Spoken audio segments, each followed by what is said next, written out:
Hello बच्चों, let's read the given question. The question says the dimensional formula of gyromagnetic ratio is option first given है ATM, option second given है m minus 1 a minus 1 t, option 3 given है m1 a minus 1 t1, option 4 given है m minus 1 a t.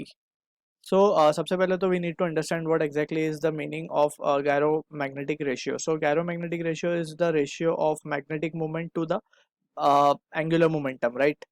So that is magnetic moment m upon angular momentum के ratio को हम कहते हैं gyromagnetic ratio. ठीक, अब सबसे पहले तो ये समझ लेते हैं कि एंगुलर मोमेंटम को हम क्या लिखते हैं।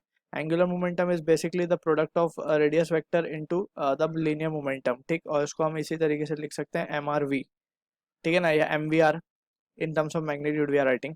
अब इसी के बाद बात करते हैं मैग्नेटिक मोमेंट की। सो बाय डेफिनेशन मैग्नेटिक मोमेंट होता है ए आई, ठीक है ना। बेसिकली ये आता है Q we are upon to, ठीक है ना। v is the velocity, q is the charge and r is the radius and 2 तो constant over here. So this इसका ratio we can say ratio will give the gyromagnetic ratio. So to begin with we can say gyromagnetic ratio, let's say so g कह देते हैं हम, और basically we can say m by l।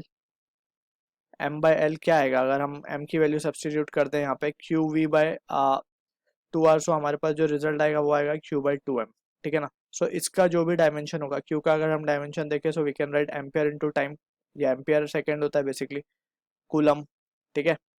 So from this we can say, और नीचे मास का हो जाएगा हमारे पास खाली m, ठीक है ना। सो जो रिजल्ट आएगा बेसिकली रेशियो का that will be equals to m minus 1 a t. So this is what the value will be of the dimension we will be getting for gyromagnetic ratio. So option 4th is the answer to the question. I hope you understood the solution. All the best.